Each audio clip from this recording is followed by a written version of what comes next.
Hi everyone, my name is Alexey Archipenko, and today I'm going to talk about the Woodwind Libraries, Orchestra Woodwind.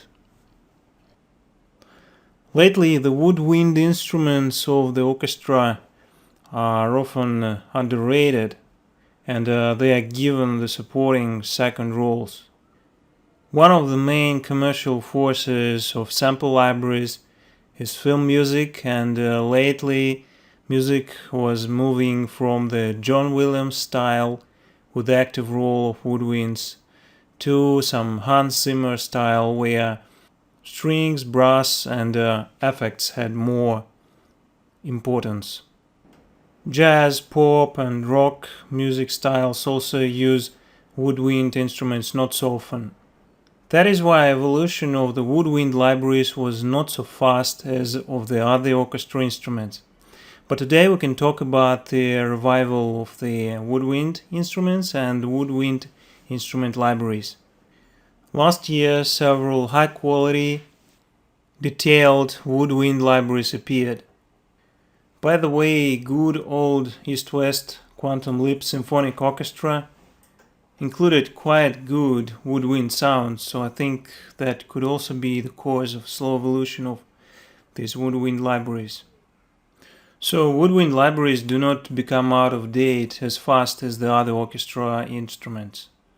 Here you can see the green table of the woodwind libraries that I'm going to talk about today. The table is sorted by the year of the library release.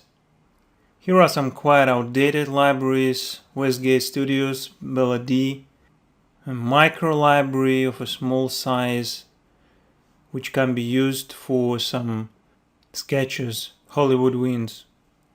Also Passion Flute library by Orange Tree Company, which is very good for jazz and rock. It has a lot of breath in it. The other library that is good for jazz and rock is Sample Modeling Woodwinds libraries. They are good for different styles because the instruments are modeled and they even have switches of the styles. Sample modeling instruments are the most detailed. They have a lot of articulations. All the instruments are modeled and they have very little footprint because they have not so many samples. Also, they do not have natural reverb, but they include reverb effects if you need them. Also, they do not have any ensembles. The other bold libraries by Cinesamples, Vienna Symphonic Library, Orchestral Tools Woodwinds, and East-West Hollywood Orchestral Woodwinds are most known modern woodwind orchestral libraries, and they all have their strengths and weaknesses. Also, there is a new library by Chris Hines, but I do not have much information about it yet. As for Cinesamples, I think it is one of the most simple libraries for a composer because the controls are very easy. They have more instruments but less articulations.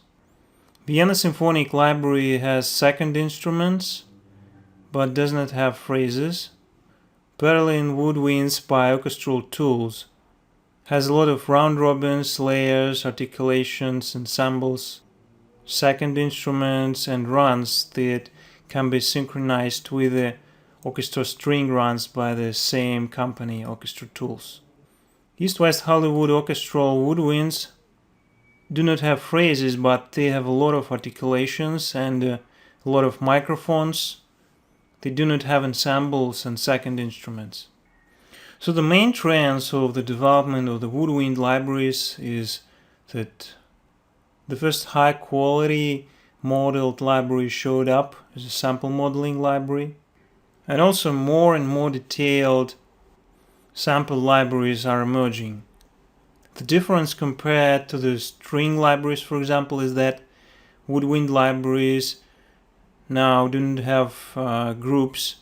Some libraries still have them, but many libraries do not have groups, ensembles, and they have just solo instruments, but they can have several solo instruments like the first flute, the second flute, and the third, so that you can create the ensemble yourself. As with the other libraries, we can see now true legato and tempo control trills in these libraries. So how can you choose a library that will fit your task? I think the most important parameter is the release year, because most of the libraries become outdated even if they are very good. Because new technologies, the ease of use emerge, and new libraries are often more convenient to use and can give you better results. Of course, the price is important. For some of you, the footprint of the hard disk may be important, so I put some reference here in the gigabytes. Of course, you should listen to demos on the official site, because they usually show what you can do with the library.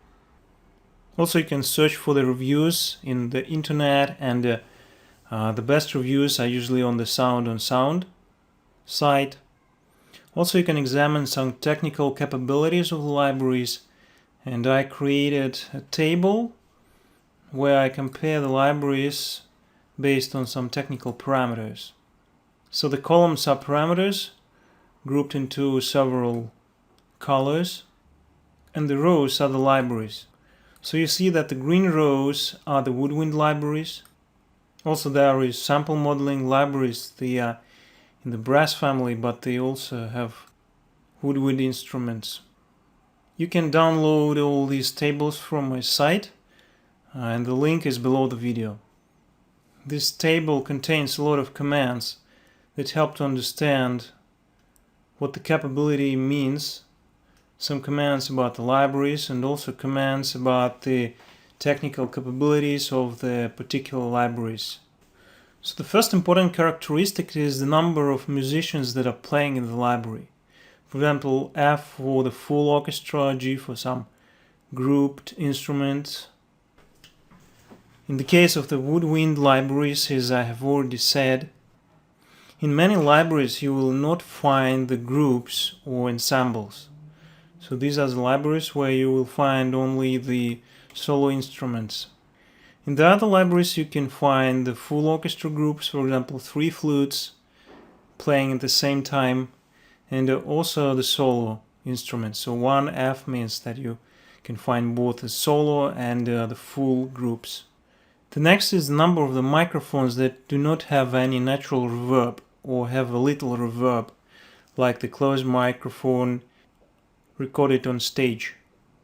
In some libraries you can find more than one microphone without reverb, so either there are different microphones or the microphones are placed in different positions. As I have already said, sample modeling has only microphones without reverbs, as the Vienna Symphonic libraries do. The next is the number of the microphones with natural reverb. Having a natural reverb is usually very convenient, because you do not need to set up some virtual effect of the reverb. But sometimes when you mix a lot of libraries, you can need microphones without reverbs. So if you do not have them, then obviously there can be more problems if you just do not have the microphones with reverbs. But I can say that often you can create very good mixes using very different reverbs or very different libraries. For example, 10 different libraries with different reverbs. This can sound good if you just set the reverbs good, and sometimes if you add some reverb artificially. By the way, you can see that in the Berlin Woodwinds libraries there is no natural reverb for the solos. This library has both usual instruments recorded and also special solo instruments that are more dynamic, more expressive and rough. Here you can see what instruments exactly these libraries have. If you see more than one instrument in the library, then it usually means that there are some second instrument patches, or there can be some ensemble patches.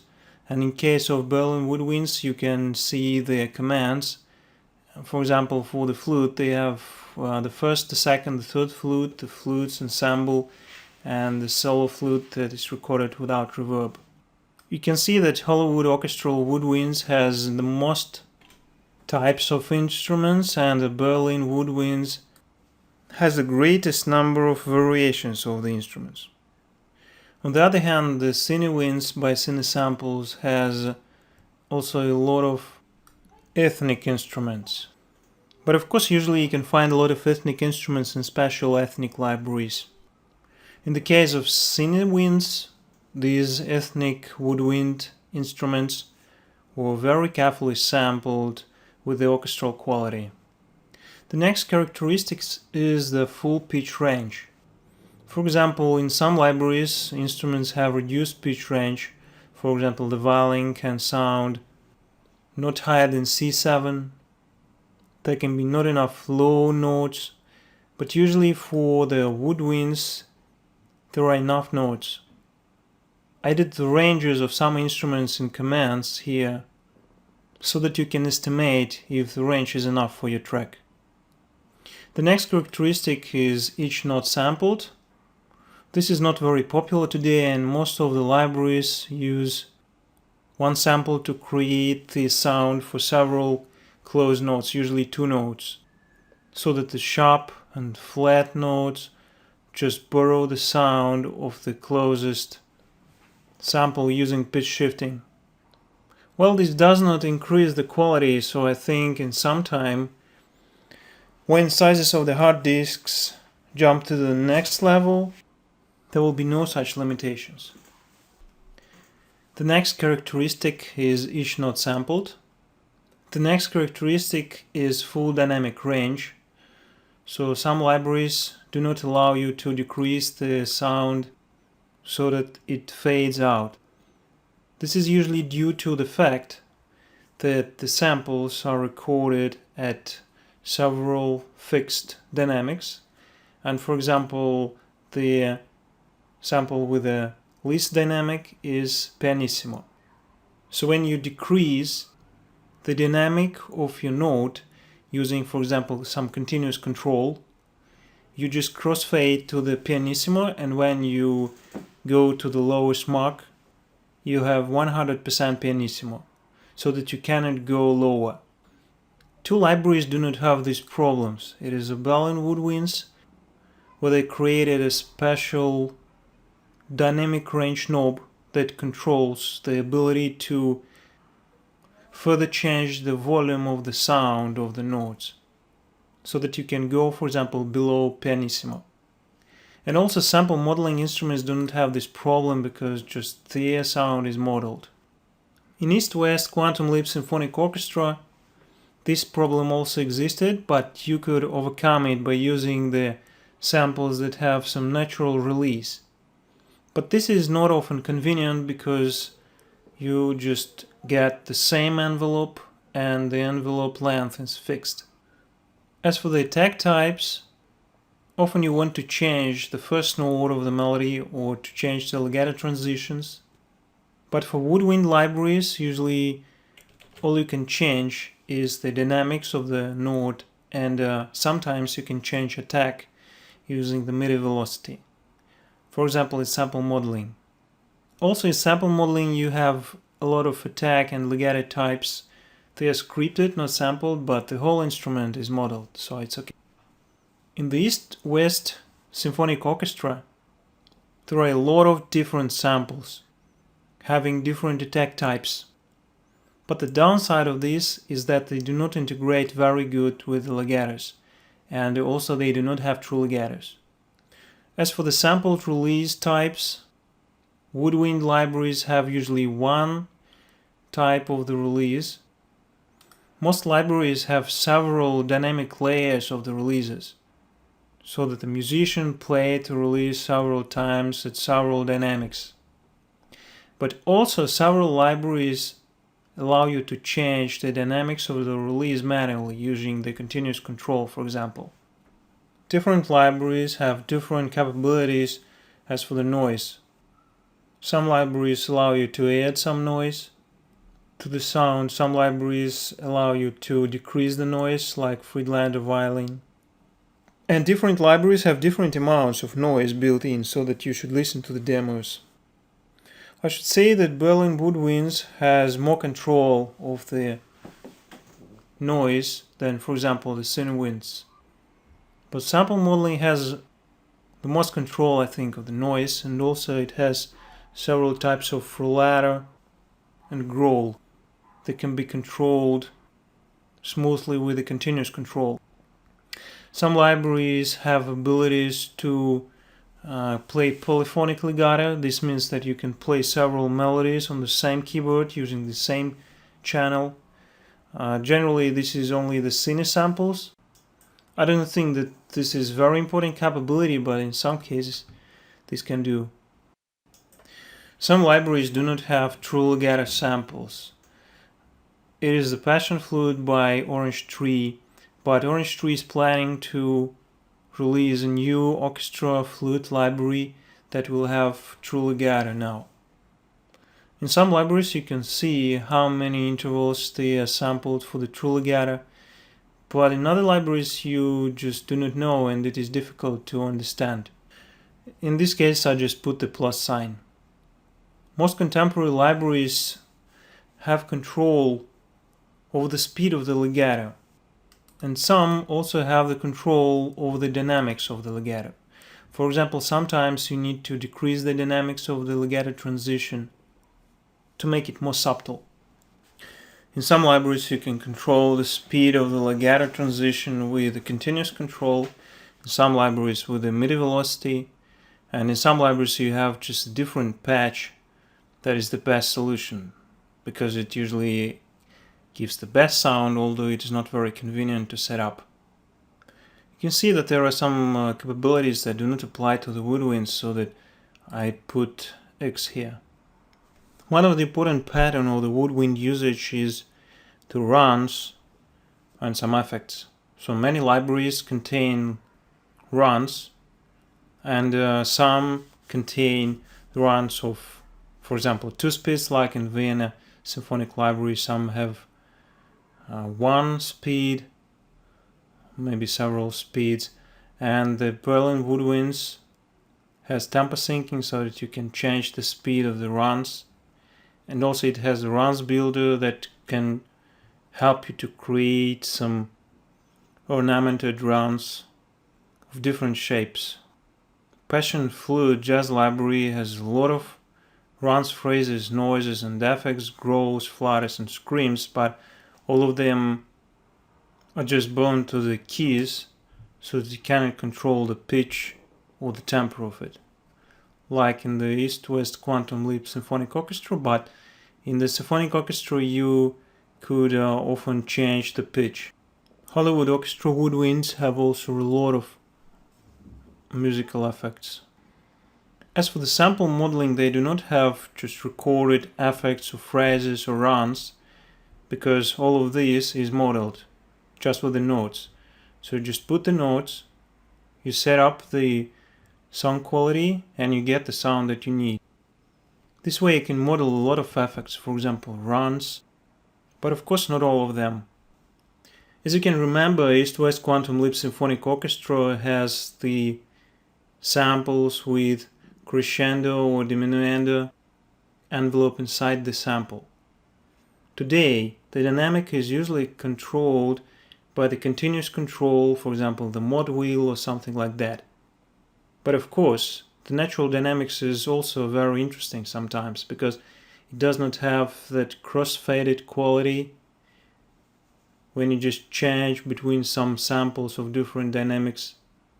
That is why some of the libraries have not just the usual sustain samples that can be cross-faded, but also they have the crescendo diminuendo samples.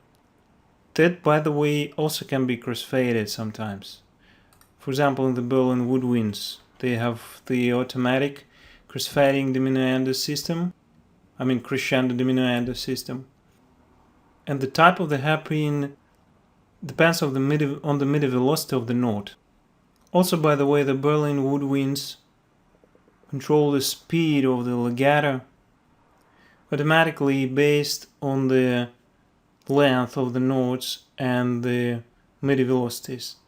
Sometimes it is very convenient for playing, but sometimes for setting of the samples, it is not very convenient, because you need to find some combinations of the continuous controls and the MIDI velocities to change the legato speed.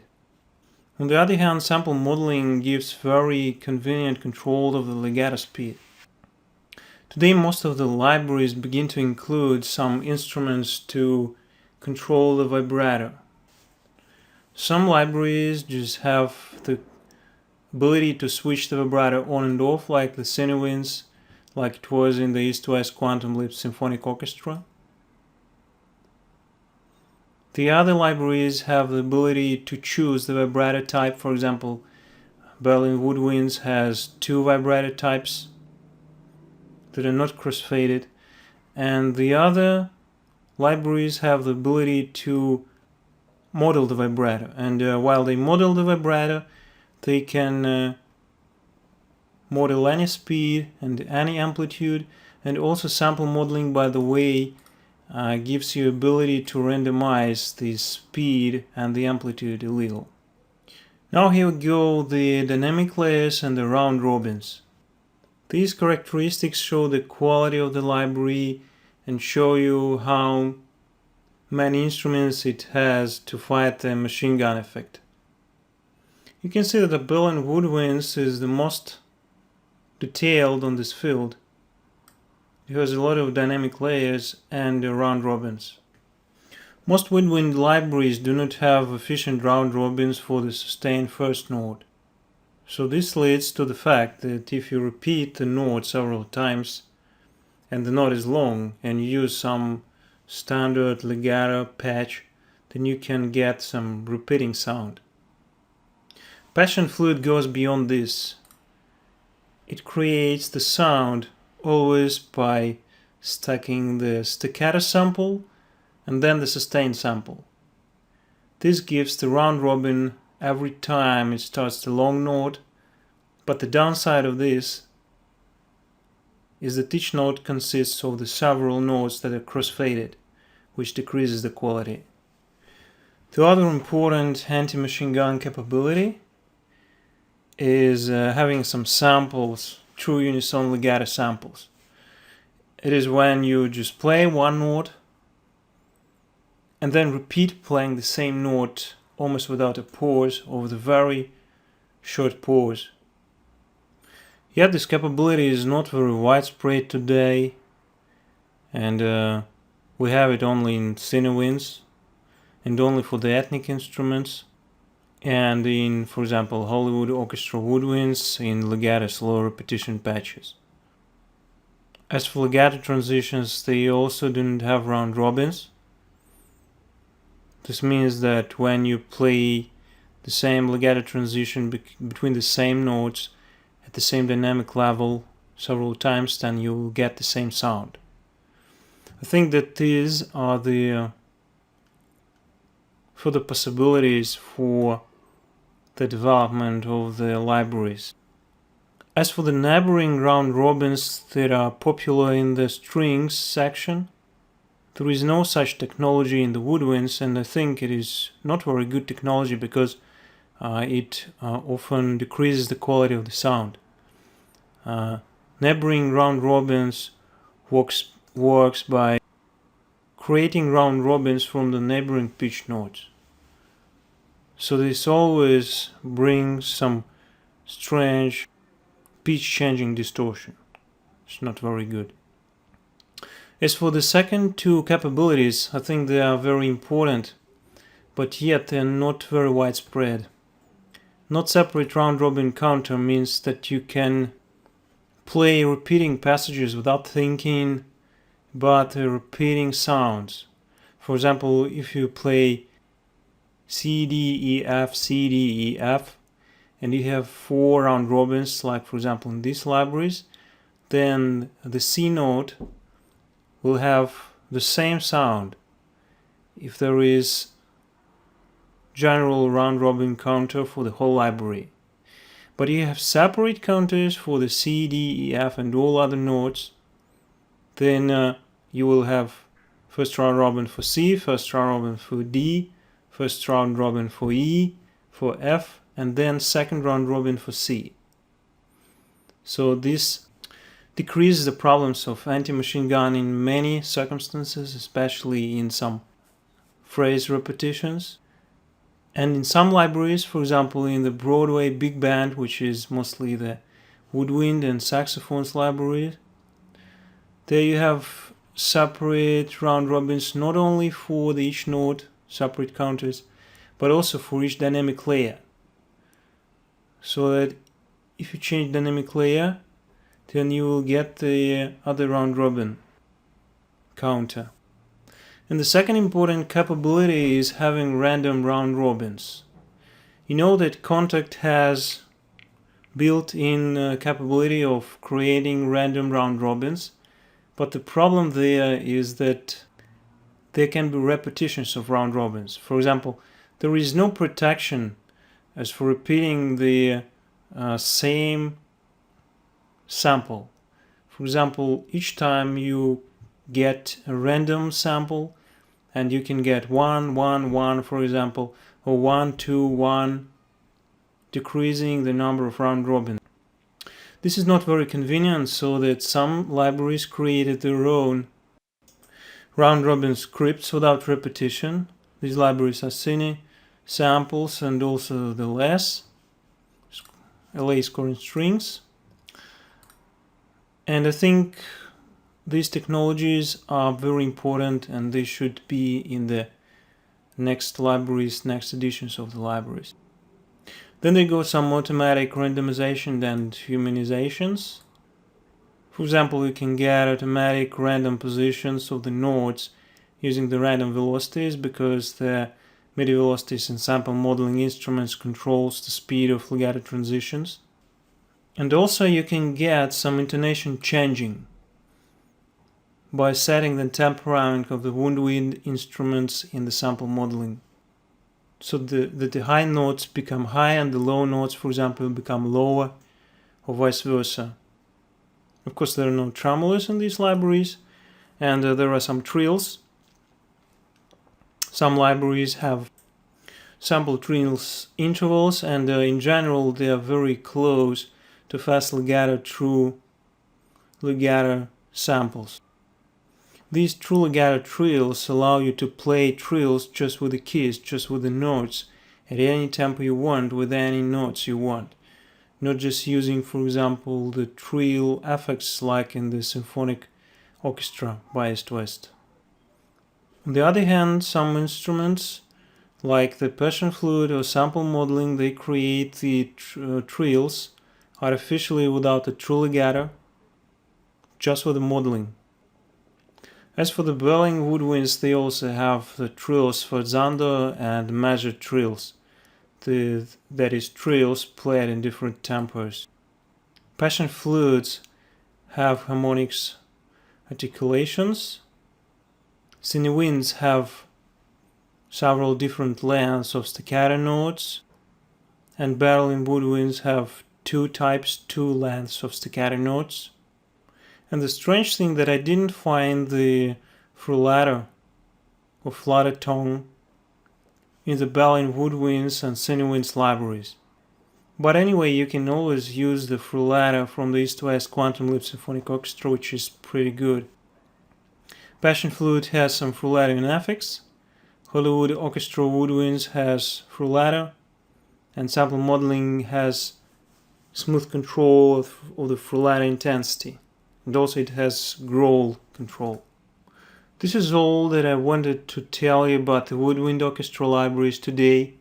I hope that this will help you to choose libraries, and please listen to my lectures, to my video lectures where I talk about some particular libraries and show examples of setting up some particular libraries. Bye.